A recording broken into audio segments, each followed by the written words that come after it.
안녕하세요. 한방내과 전문의 배한호입니다. 오늘은 이제 발목을 접질렀을 때 한의원에서 구체적으로 어떤 치료를 하는지를 설명을 드릴 텐데요. 대개 발목이 접지르게 되면 요 라인에 이제 근육에 문제가 생기면서 이제 인대가 늘어나는 거죠. 주로 발을 접지른다 그러면 발목이 이렇게 이제 바깥쪽으로 꺾이는 겁니다. 이렇게 바깥쪽으로 꺾이게 되면서 바깥쪽 인대가 주로 늘어나게 되거든요. 그래서 이 부위 중심으로 이제 직접적으로 이제 침 치료, 그리고 이제 봉침 치료, 그리고 습식 부항을 하게 되는데 그 장면을 이따가 보여드릴 거고요. 혈자리로 따지면 구어혈, 해계혈, 그리고 중봉, 상구 이렇게 이제 네 가지 혈자리 중심으로 해서 여러 가지 시술을 하게 되는 겁니다.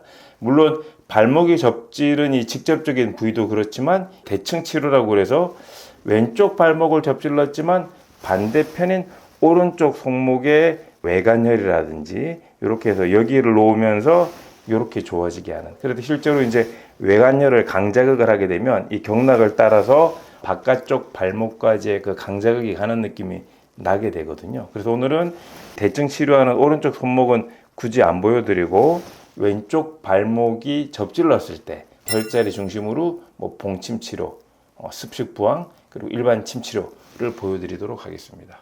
근데 이제 발목이 접지르게 되면 이쪽 인대가 늘어나게 됩니다. 대개 발목이 이렇게 꺾이거든요.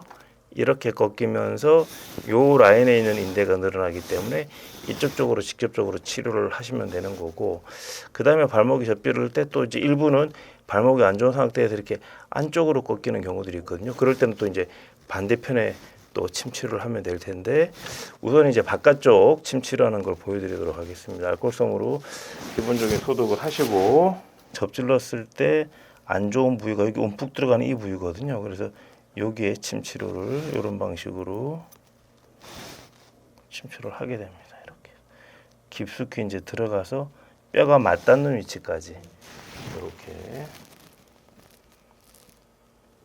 뿐만 아니라 이 주변에 이제 약해진 인대를 이렇게 한 개뿐만 아니라 이제 여러 개 놓아서 또 보강을 할 수 있겠죠.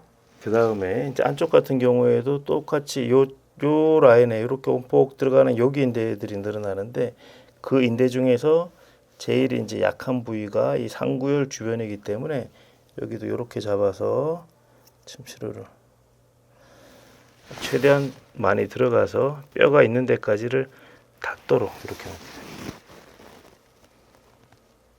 두 번째는 이제 봉침 놓는 걸 보여드릴 텐데, 순서상으로는 원래 이제 피 빼는 부항을 먼저 하긴 하는 건데, 발목 자체의 인대가 많이 늘어나서 여기 상태가 일반 침치료만 가지고는 안 되겠다, 만성 염자다, 그럴 때는 조금 전에 침치료를 했던 부위에 이렇게 이제 봉독을 0.1cc 정도 기본적으로 해서 이 봉독을 여기다가 이제 주입을 하게 되는 봉독요법 또는 이제 봉침 치료를 하게 됩니다. 제일 인대가 많이 늘어나고 통증의 원인이 되는 이 부위에다가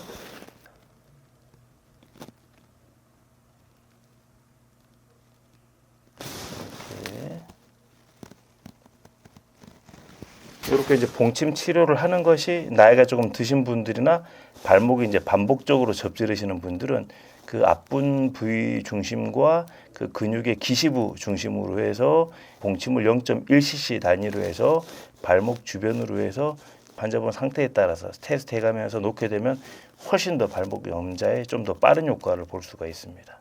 이번에는 습식 부항하는 걸 보여드릴 텐데, 습식 부항은 주로 발목이 붙는 부위가 이렇게 이리적으로 외부 압력에 의해서 꺾이면서 이쪽 부위의 인대가 늘어나면서 붓기를 동반하게 됩니다. 그래서 1차적으로 그 붓기가 생기는 것을 빼주는 것이 호전에 도움이 되는 건데요.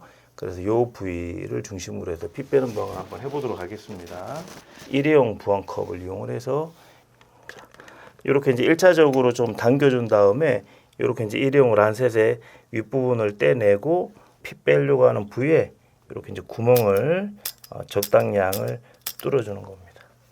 그렇게 한 다음에 올려서 이제 피 빼는 부항을 해서 피가 빠지고 이어서 수분 진액이 빠지면서 붓기가 빠질 수 있도록 이제 기본적인 걸 해주는 거죠.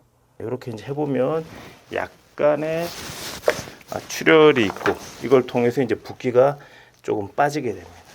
마무리를 하고 때에 따라서 저절로 지혈을 시키거나 여름철이면 이제 일회용 스티커를 붙여드리기도 하는 거죠. 자, 오늘은 이런 식으로 발목이 접질렀을 때 일반적인 침치료 그리고 이제 봉침치로 습식봉하는 걸 보여드렸고요. 이제 이 밖에도 환자분 상태에 따라서 이제 다양한 치료법을 적용을 해서 한의원에서는 발목 염좌를 치료하게 됩니다.